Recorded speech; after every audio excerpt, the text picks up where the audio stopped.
आप देख रहे हैं अमेज नाउ। गंगा, यमुना, राप्ती और गोमती के तटवर्ती इलाकों से खबरें आप तक। नमस्कार, सत्य घटना के नए अंक के साथ मैं सुगंधा। शुरुआत करते हैं आज की मुख्य घटनाओं से।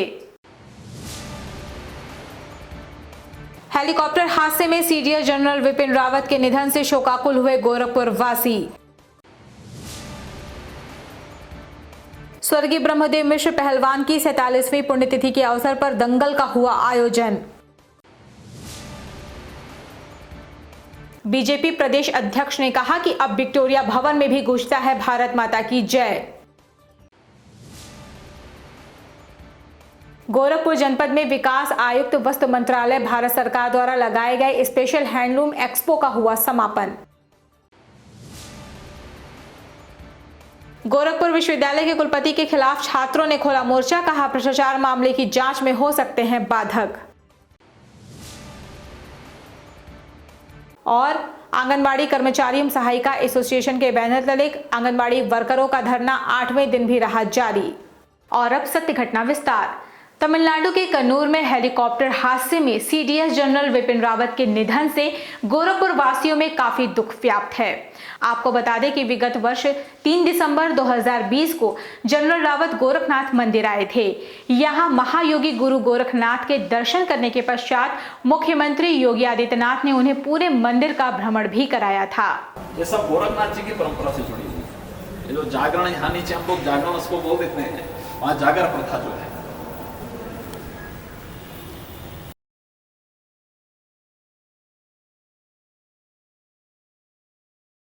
रहा है। इसी क्रम में बीते बुधवार को गोरखपुर महानगर के विष्णु नगर में मशाल जुलूस निकालकर अमर शहीदों को याद किया गया।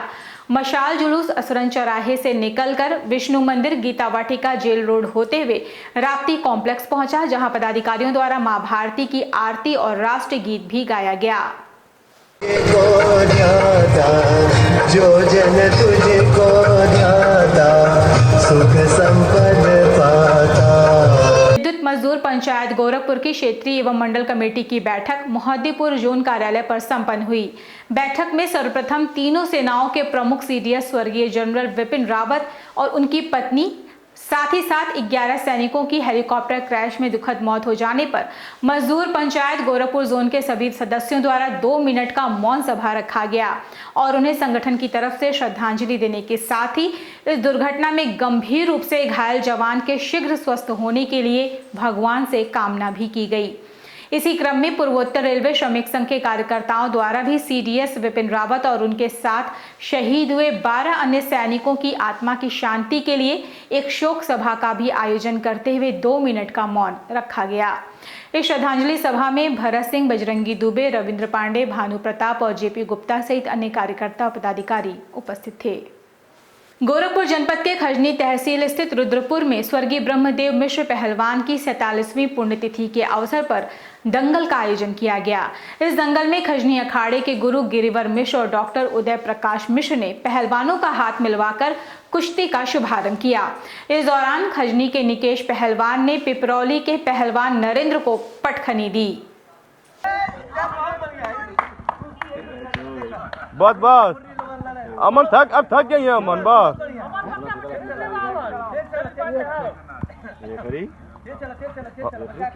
बस चढ़ा दे एकदम।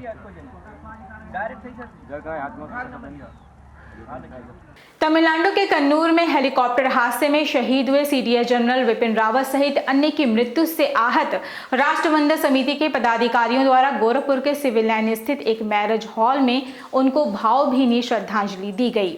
इस मौके पर समिति के पदाधिकारियों ने उनके चित्र के समक्ष कैंडल जलाकर 2 मिनट का मौन रखा। इस संबंध में राष्ट्रवंदन समिति के महामंत्री दुर्गेश त्रिपाठी ने कहा कि ये बहुत ही दुखद बात है और जनरल रावत जी की सेना के लिए किए गए योगदान को कभी भी भुलाया नहीं जा सकता। अब सेना को और मजबूत करना ही उनको सच्ची श्रद्धांजलि देना है। हमारे पहले सीडीएस श्रीमान विपिन रावत जी और उनके साथ उनकी धर्मपत्नी और 11 अन्य लोग एक हेलीकॉप्टर क्रैश दुर्घटना में शहीद हो गए। आज उन सभी 13 व्यक्तियों को भगवान आत्मा को शांति दे, इसके लिए आज हम लोग ने यहाँ पे एक अंतिम प्रणाम और आत्मा की शांति हेतु आज हम लोग ने यहाँ प्रार्थना करने के लिए कार्यक्रम रखा है। और हम सब राष्ट्रबंधन समिति के सदस्य भगवान से प्रार्थना करते हैं कि मृतक आत्मा को शांति दें। और जो बिपिन रावत जी ने जो सेना के सुधार के लिए जो कदम बढ़ाए थे, वो अपूर्णीय क्षति को कोई पूरा नहीं कर सकता, लेकिन उनके दिखाए मार्गदर्शन पर चले और हमारी सेना विश्व की नंबर 1 सेना बने, और तभी वही सच्ची श्रद्धांजलि होगी बिपिन रावत जी के चरणों में। वक्त हो चला है छोटे से ब्रेक का, शेष खबरें ब्रेक के बाद। वेलकम टू जया शक्ति इंफ्राकॉन LLP। 5 अलग अलग साइट्स चल रहे हैं गोरखपुर और बस्ती जनपद में। हर प्रोजेक्ट पर पाएं कम दाम में प्लॉट या बनवाएं अपने सपनों का आशियाना। Ayush golf city, Sunauli road, Gorakhpur. Ayush residency, Karjaha, Gorakhpur. Ayush smart city, Sonbarsa, Gorakhpur. Ayush global city, Madapar, Gorakhpur. Ayush green city, Parsa Jafar, Basti. हर प्लॉट की रजिस्ट्री पर मिलेगा सोने का एक सिक्का। नमस्कार, हम जया शक्ति इंफ्राकॉन से। हमारा प्रयास है कि हर आय वर्ग को आवास उपलब्ध कराया जाए। आयुष सिटी का सपना, सबके पास हो घर अपना। के बाद आपका स्वागत है। चलते हैं शेष खबरों की ओर। आजमगढ़ जनपद में विद्युत विभाग में तैनात 3 सहायक अभियंताओं का अचानक स्थानांतरण किए जाने से आक्रोशित विद्युत कर्मचारी संगठन मुख्य अभियंता के इस निर्णय के विरोध में उतर गए हैं। मंगलवार को उनके द्वारा मुख्य अभियंता कार्यालय पर धरना आकर्षण आंदोलन की शुरुआत कर गेट मीटिंग की गई। संगठन के नेताओं का कहना है कि विभाग के उच्च अधिकारी द्वारा मनमाने पूर्ण तरीके से किए गए स्थानांतरण का संगठन विरोध करता है। इसलिए स्थानांतरित किए गए सहायक अभियंताओं में इंजीनियर अमित पोपले, इंजीनियर विनोद यादव एवं इंजीनियर राधेश्याम चौहान के समर्थन में विद्युत कर्मचारी संगठन आर पार की लड़ाई लड़ने को तैयार हैं। जिंदाबाद जिंदाबाद जिंदाबाद। चिप इंजीनियर होश में आओ, होश में आओ, होश में आओ। चिप इंजीनियर होश में आओ, होश में आओ। और ऐसी मांग ये है कि हमारे जो 2 SDOs का सहायक अभियंता का जो स्थानांतरण हुआ है वो बेनियम हो रहा है और बे कारण। जैसे फूलपुर के हमारे SDO साहब हैं अमित पोपले साहब, इनका जो ट्रांसफ़र हुआ है वहाँ मीडिया ने भी बताया है कि वहाँ ट्रांसफ़र गलत हुआ है, और वहाँ की पब्लिक भी आज बैठी हुई है ये ट्रांसफ़र नहीं होना चाहिए, जहाँ पब्लिक भी चाह रही है। और तमाम इनके ऊपर के लोग जो अधीक्षण अभियंता हैं भ्रष्टाचार में खुदे लिप्त हैं, और उनको छुपाने के लिए हमारे उपखंड अधिकारी का ट्रांसफर कर दिया गया। इसको हम लेकर के बैठे हुए हैं। ये कौन करता है ये ट्रांसफर? ये हमारे मुख्य अभियंता महोदय हैं जो यहाँ बैठे हुए हैं कार्यालय में।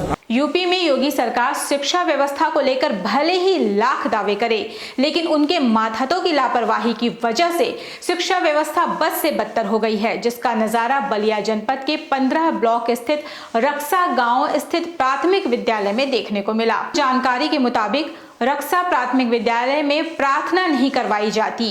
आप इस वीडियो फुटेज को गौर से देखिए और सुनिए कि किसी बच्चे ने कहा कि सर प्रार्थना नहीं होगी, लेकिन सर जी तो बच्चों को कक्षा में बैठाने लगे। जब इस संदर्भ में विद्यालय के छात्र सागर चौहान से पूछा गया तो उसने बताया कि सर बोले हैं कि आज लेट हो गया है, प्रार्थना मत करवाओ। तो वहीं ग्रामीण आकाश चौहान का कहना है कि यहाँ कभी भी प्रार्थना नहीं करवाई जाती।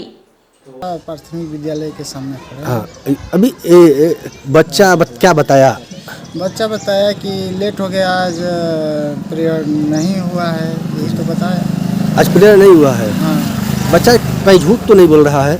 नहीं झूठ नहीं बोला, ये कंटिन्यू होता है। ये चीज़ के लिए हम बहुत दिन से इनको प्रधान को भी बोले थे, और एक दिन शीला मैडम यहाँ एक आती है उनको भी बोले थे जी।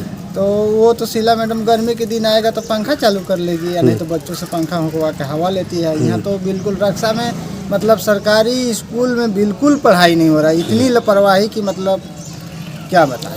बलिया जनपद में सपा के प्रबुद्ध वर्ग के लोगों द्वारा श्री राम घाट पर गंगा स्नान और जनेऊ का पूजन कर 2022 में अखिलेश यादव की सरकार बनाने के लिए संकल्प लिया गया। प्रबुद्ध सभा के सदस्यों का कहना है कि जब जब देश पर संकट आया है तब तब प्रबुद्ध वर्ग के लोग सामने आकर भारत को संकट से उबारने का काम किए, और अब प्रबुद्ध वर्ग को समझ आ गया है कि चाहे उत्तर प्रदेश की सरकार हो या केंद्र की, दोनों ही सरकारें जनहित का काम नहीं करती।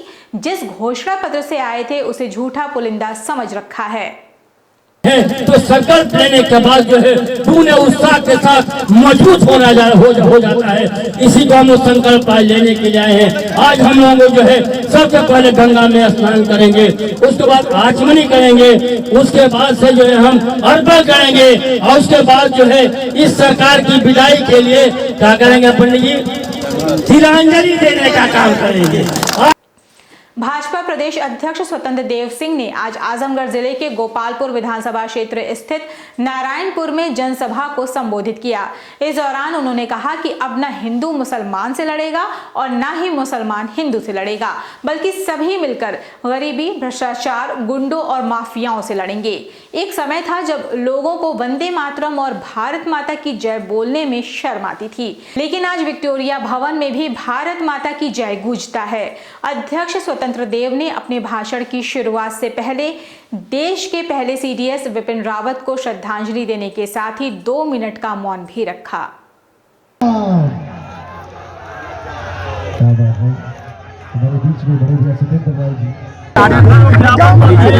इस देश के अंदर 70 सालों से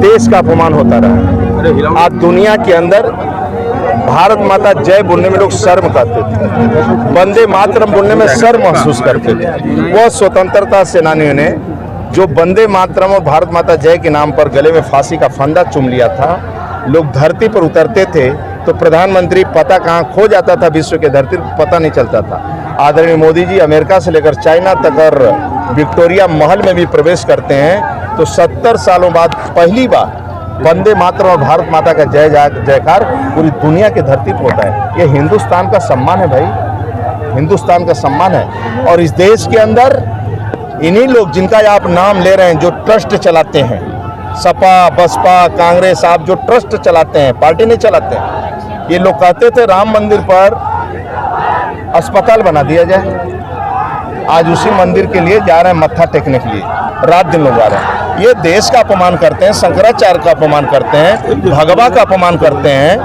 और हिंदुस्तान का अपमान करते हैं, समाज का अपमान करते हैं, गरीब का अपमान करते हैं। ये कोई शासन थोड़ा चलाते हैं। विकास आयुक्त वस्त्र मंत्रालय भारत सरकार के तत्वावधान में गोरखपुर के जुबली इंटर कॉलेज में 14 दिनों तक आयोजित स्पेशल हैंडलूम एक्सपो का आज समापन हो गया। इस मौके पर बतौर मुख्य अतिथि उपायुक्त उद्योग रवि कुमार शर्मा मौजूद रहे। समापन अवसर पर प्रथम, द्वितीय एवं तृतीय स्थान पाने वाले दुकानदारों को पुरस्कृत भी किया गया। इस संबंध में सहायक आयुक्त उद्योग राम बड़ाई ने कहा कि प्रदर्शनी में खरीदारों ने बढ़ चढ़कर हिस्सा लिया। ये प्रदर्शनी 8 जनपद और 2 स्टेट से प्रतिभागी हमारे यहाँ आए हुए थे। शुरू में तो थोड़ा सा जगह परिवर्तन की वजह से दिक्कत हुई, लेकिन बाद में इनकी जो उत्पाद थे वो क्रमशः बिकते गए और काफ़ी ये अच्छी स्थिति में आए हैं। इनका माल बिका है और ये रोजगार के दृष्टिकोण से और अपने उत्पाद के बिक्री के दृष्टिकोण से काफी मजबूती में रहे। गोरखपुर विश्वविद्यालय के कुलपति राजेश सिंह के खिलाफ आज छात्रों ने मोर्चा खोलते हुए कमिश्नर कार्यालय के समक्ष जमकर प्रदर्शन किया। छात्र नेता नितेश मिश्रा के नेतृत्व में किए गए इस प्रदर्शन के दौरान छात्रों ने अपनी मांगों से संबंधित ज्ञापन भी वहां उपस्थित समक्ष अधिकारी को सौंपा। इस संबंध में छात्र नेता नितेश मिश्रा ने कहा कि कुलपति महोदय के खिलाफ भ्रष्टाचार की जांच चल रही है, ऐसे में पद पर रहने से जांच बाधित हो रही है। देखिए, हमारी मांग ये थी कि माननीय राज्यपाल महोदया से कि हम लोग ये चाहते हैं कि विश्वविद्यालय के जो हमारे वर्तमान कुलपति हैं उनके ऊपर भ्रष्टाचार का आरोप लगा हुआ है पटना लोकायुक्त के द्वारा। तो हमारी मांग ये है कि जब तक विश्वविद्यालय में ये हैं और जब तक निष्पक्ष जांच हो नहीं जाती है, लोकायुक्त की जांच नहीं हो जाती है, तब तक हम चाहते हैं कि ये अपने पद से इस्तीफा दें, क्योंकि हमारे विश्वविद्यालय का बहुत गौरवमयी इतिहास रहा है कुलपतियों का। तो हम चाहते हैं कि जब तक इनकी जांच ना हो तब तक ये अपने पद से इस्तीफा दें। प्री पीएचडी परीक्षा फॉर्म में देरी को लेकर आज छात्रों ने गोरखपुर विश्वविद्यालय के कुल सचिव कार्यालय का घेराव किया। छात्र नेता शिवशंकर गौड़ के नेतृत्व में घेराव कर रहे छात्रों का आरोप है कि फॉर्म न भरवाए जाने से छात्रों के समक्ष उपापोह की स्थिति है और वो दर दर भटकने को मजबूर हैं। गोरखपुर विश्वविद्यालय के विद्यार्थी चाहे राजनीति शास्त्र विभाग के हो, चाहे साइंस के हो, चाहे किसी विभाग के हो, दर बदर भटकने को मजबूरी है। विद्यार्थी प्री पीएचडी का परीक्षा फॉर्म आज तक कुलपति महोदय भरा नहीं पाए। पूरी तरीके से विश्वविद्यालय में अराजकता फैली हुई है, भ्रष्टाचार चरम पे है। यहाँ तक कि मैं आपको बता दूं कि निजी कोर्स शुरू करके पूरी तरीके से विश्वविद्यालय को ध्वस्त बनाने का काम विश्वविद्यालय प्रशासन कर रहा है। ये विद्यार्थियों की जब कमेटी बन गई विभागाध्यक्ष महोदय के नेतृत्व में, अन्य प्रोफेसरों के नेतृत्व में, वो कमेटी की रिपोर्ट आज तक क्यों नहीं आई, आज तक क्यों नहीं बताया गया? आखिर ये कहीं ना कहीं घोटालेबाजी, कहीं ना कहीं नहीं बताने का कारण है कि ये झूठ बोल रहे हैं। परीक्षा परिणाम में त्रुटि का आरोप लगाते हुए आज सेंट एंड्रूज की छात्राओं द्वारा गोरखपुर विश्वविद्यालय के परीक्षा नियंत्रक कार्यालय के समक्ष कॉपियों की रीचेकिंग की मांग को लेकर धरना दिया गया।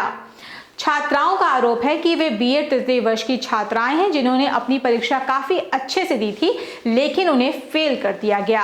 सबसे पहली बात तो ये है कि हम लोग का एग्ज़ाम हुआ था, ठीक है, 2021 में, और हम लोग सब सारे बच्चों को फेल कर दिया गया है। और हम लोग सेंट एंड्रूज के स्टूडेंट हैं और हम लोग यही एप्लीकेशन लेके यहाँ पे आए हैं कि हम लोगों की जो मांगे हैं वो पूरी कर दी जाए, हम लोगों को पास कर दिया जाए या फिर कॉपी को रीचेक करा दिया जाए, ठीक है, क्योंकि हम लोग का साल बर्बाद हो चुका है। ना मैम ने मदद की, ना सर ने मदद की, ना कोई पढ़ाया हम लोगों को। एग्ज़ाम लेने का भी तरीका दूसरे तरीके से था, कुछ पता नहीं था कि कैसे क्या होगा, इसलिए हम सब बच्चों को फेल कर दिया गया। उत्तर प्रदेश आंगनबाड़ी कर्मचारी एवं सहायिका एसोसिएशन के बैनर तले गोरखपुर में चल रहे आंगनबाड़ी वर्करों का धरना प्रदर्शन लगातार 8वें दिन भी जारी रहा। नगर निगम परिसर में धरने पर बैठी आंगनबाड़ी कार्यकर्त्रियों का कहना है कि नित नई जिम्मेदारियां एवं नए काम आंगनबाड़ी को सौंपा जाता है। कोरोना काल में जब लोग घरों से नहीं निकल रहे थे, तब आंगनबाड़ी घर घर जाकर लोगों के प्राणों की रक्षा की। कोरोना के मरीजों को दवाओं की किट दी, उन्हें अस्पताल भिजवाया। बहुत सी आंगनबाड़ी और उनके परिजन इस कारण कोरोना की चपेट में भी आ गए, कुछ ने तो अपनी जान भी गंवा दी। आंगनबाड़ी कर्मचारी एवं सहायिका एसोसिएशन के प्रदेश अध्यक्ष गीतांजलि मौर्य ने बताया कि अब हमारी ये लड़ाई आर पार की लड़ाई होगी। धरना हमारा चलता रहेगा। ये हमको अब ये उम्मीद नहीं है कि इस सरकार से कुछ मिलेगा। इस सरकार को हटाने के लिए, ये जन जागरूकता के लिए यह एक संदेश जा रहा है कि ऐसी गद्दार और ऐसी धोखेबाज सरकार को सत्ते से हटाकर किसी ईमानदार और सुयोग्य सरकार को हम लोगों को फिर से सत्ते में लाने की ज़रूरत है। ये इस संदेश के लिए ये हमारा आंदोलन चल रहा है। विधानसभा हम लोग घेरेंगे और 14-15 तारीख तक ये प्रोग्राम बनेगा हम लोगों का। सत्य घटना में ये थी अब तक की खबरें। तेज सटीक और ताज़ी घटनाओं को जानने के लिए जुड़े रहें अमेज नाउ के फेसबुक पेज, यूट्यूब चैनल और वेब पोर्टल से। इस अंक में बस इतना ही। अगले अंक में आपसे फिर से होगी मुलाकात, तब तक के लिए हमें इजाजत दीजिए। नमस्कार।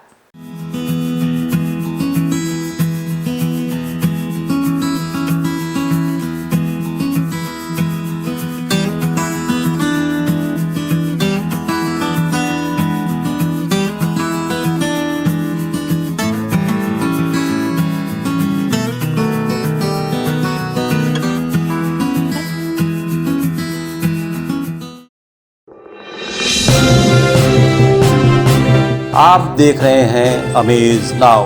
गंगा, यमुना, राप्ती और गोमती के तटवर्ती इलाकों से खबरें आप तक।